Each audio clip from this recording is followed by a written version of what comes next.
Hello everyone, how you doing? It's Weston Means with eXp Realty here in the East Bay area. Here to give you your market update for the month of July 2022. As I've mentioned before, every third week of every month, the California Association of Realtors actually comes out with the data for the previous month.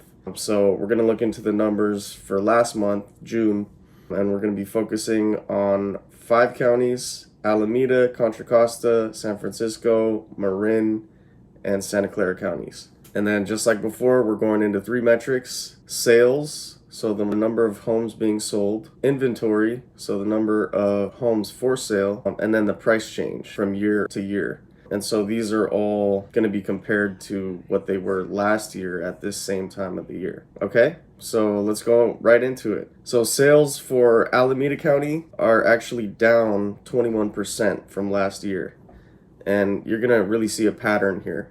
Contra Costa County, they're down 31% from last year. San Francisco County, down 21.3%. In Marin County, sales are down 21.3% also. In Santa Clara County, sales are down 31.4%. So across the board, there's just way less sales than there were last year in all of these counties. Now, inventory. These first two are pretty huge. So Alameda County, there were 108.2% more homes for sale in June this year than there were last year. So it's more than doubled. In Contra Costa County, there were 107.4% more homes for sale than there were last year. So that has also doubled.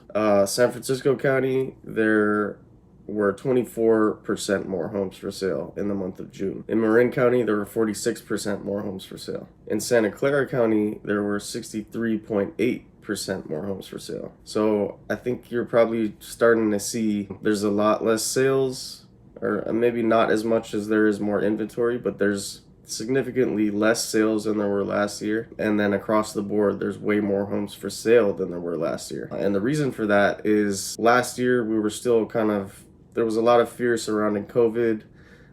People were getting boosted and things like that, so there was still quite a bit of fear. There still is right now. We're still kind of coming out of the pandemic in a lot of people's minds, but a lot of confidence returned to the market for sellers looking to list their homes. And there was just, less fear with people coming through your home and taking a look and touching things and things like that. So I think that played a big part in it.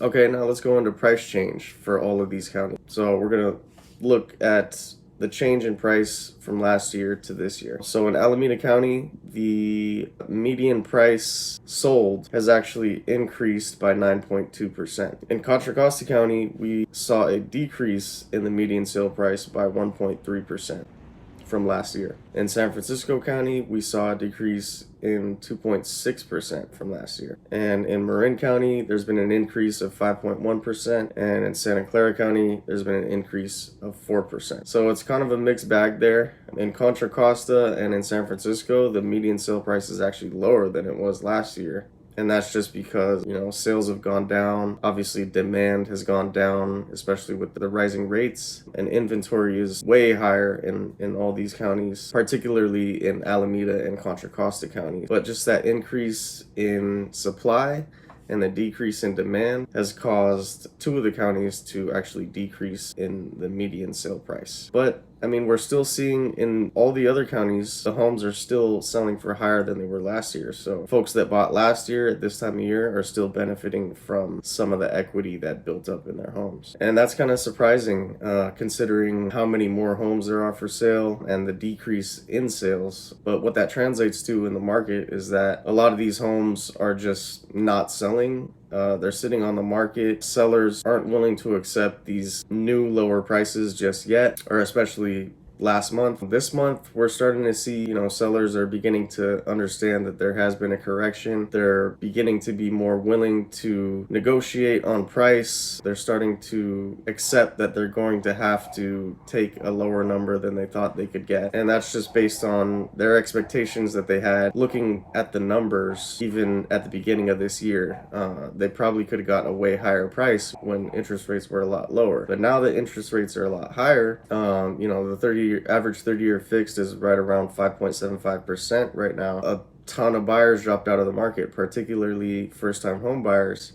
And so there's way less demand, there's way more supply, and these sellers are finally starting to realize that they're going to have to start accepting lower prices. And usually when there's a market shift like this, there's about a 3-month period where sellers just aren't going to accept that right away. But now, this shift kind of started right around April. So April, May, June, and now we're in July. So it's kind of subsiding now, and sellers are just realizing that this is the new norm, and buyers are realizing that this is the new norm. So I've seen a lot of buyers have jumped back into the market actually after that 3-month period of just not really knowing what was going to happen next. Now a lot of buyers are realizing that although rates are higher than they were at the beginning of the year, they now have a chance to go in and negotiate with sellers and have sellers cover their closing costs, have sellers give them concessions, take care of what's on the pest report, fix the roof, things like that. Whereas before, buyers pretty much couldn't ask anything of the sellers. They would just have to waive inspections, waive appraisals, all contingencies, and just go in and go with a high price and a short close, and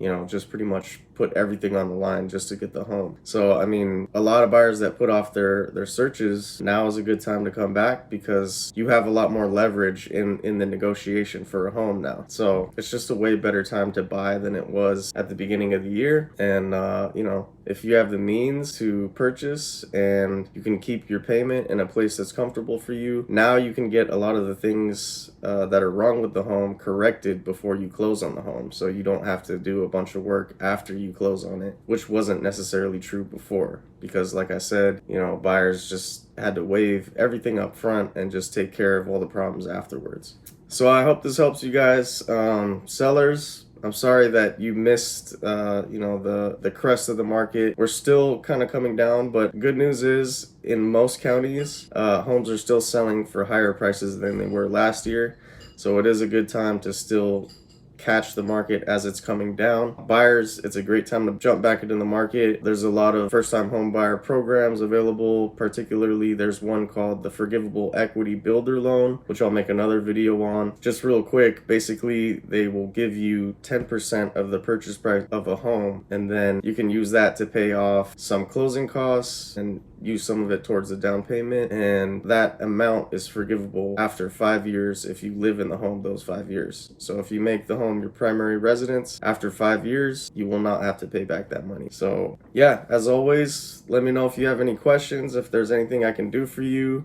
If you want to start looking into particular areas, you have any questions about any of the cities in the East Bay, I've been here my whole life, so I'm very familiar. Feel free to get in touch with me anytime. I'll have my contact info below. And please like, share, and subscribe if you find this content helpful. See you later, guys.